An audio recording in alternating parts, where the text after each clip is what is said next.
Aisyah bahkan pakai diawali dengan pujian, innaha jamilah. Rasul, Sofia tuh cantik ya, sayang aja lehernya. Kenapa lehernya bahkan nggak dikasih tahu sama Sayyidah Aisyah?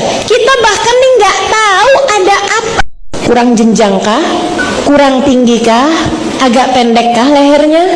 Gitu ya, kita nggak paham teman-teman ada apa di leher Sayyidah Sofia, karena memang tidak sebegitu menjelaskannya Sayyidah Aisyah tentang ada apa dengan lehernya Sayyidah Sofia. Tapi kan dengan adanya kata-kata tapi, sayang aja, ghaira anna unuqaha, sayang aja lehernya, itu kan menyiratkan sesuatu hal yang sifatnya kurang, sifatnya minus, sifatnya negatif. Karena Sayyidah Aisyah diawali dengan kalimat positif, dia cantik ya, sayang aja lehernya, itu kan berarti kurang. Sekalian yang saya muliakan, kita zaman sekarang bahkan dengar ucapan Sayyidah Aisyah ini kita nggak menganggapnya sebagai ghibah, teman-teman. Ujian sesuai dengan fakta, memang ada apa tuh dengan lehernya, kan begitu ya. Segitunya Sayyidah Aisyah tidak menunjukkan ada apa kekurangannya lehernya Sayyidah Sofia.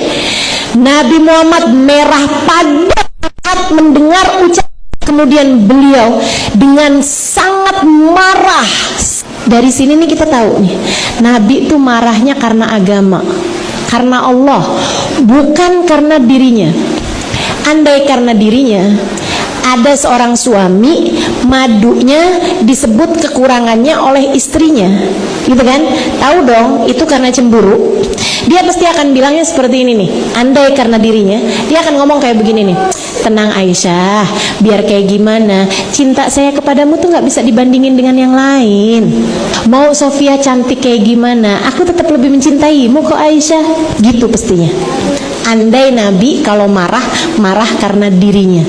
Akan tapi Nabi tuh marahnya karena Allah. Nabi marahnya karena agama.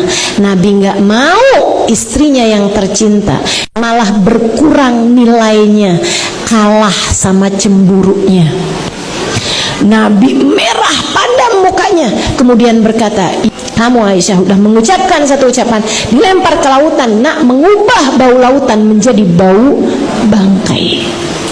Ucapanmu sangat kotor Aisyah, ucapanmu sangat keji Aisyah. Jangan pernah berkata hal yang seperti itu lagi tentang siapapun.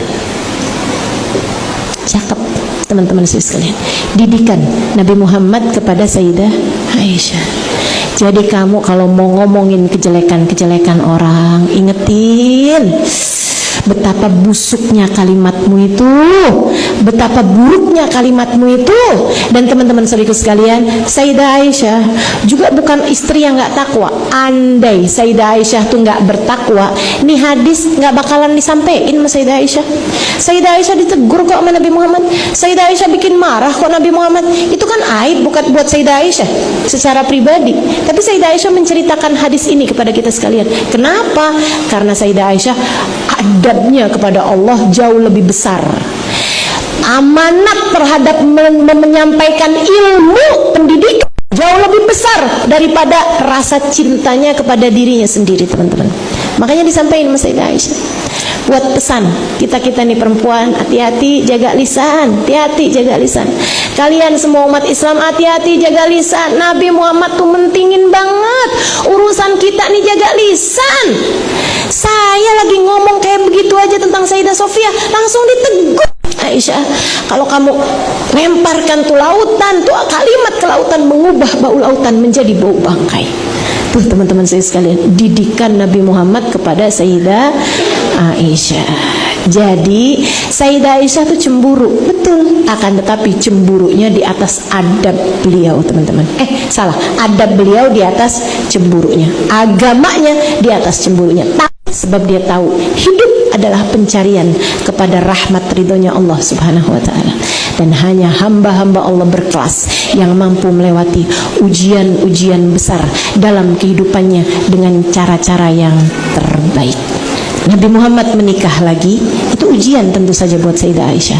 Tapi kita sudah tahu bagaimana Sayyidah Aisyah mampu melewati semuanya dengan cara yang paling anggun, dengan cara yang paling elegan, dengan cara yang paling bertakwa, sehingga menjadikan Sayyidah Aisyah mendapati gelar yang sebegitu indahnya. Dia adalah perempuan yang paling tercinta di hati Nabi besar Muhammad sallallahu alaihi wa ala alihi wa sahbihi wasallam. Teman-teman, beradablah kepada Sayyidah Aisyah. Kalau kamu udah dengar orang ngomong gak baik tentang Sayyidah Aisyah, jangan percaya dan tinggalin orang itu. Dia telah berani berkata sesuatu yang gak baik tentang seorang perempuan yang paling tercinta di hadapan Nabi Muhammad SAW. Kamu kalau berani ngejelek-jelekin orang yang paling dicinta di hadapan seseorang, bisakah kamu punya muka untuk menghadapi kekasihnya? Kamu jangan ngaku-ngaku cinta sama Nabi Muhammad, tapi kamu berani ngomong sesuatu yang jelek tentang Sayyidah Aisyah. Ntar takutnya di akhirat nanti kamu bermasalah nih sama kekasihnya Sayyidah Aisyah. Siapa kekasihnya? Rasulullah SAW.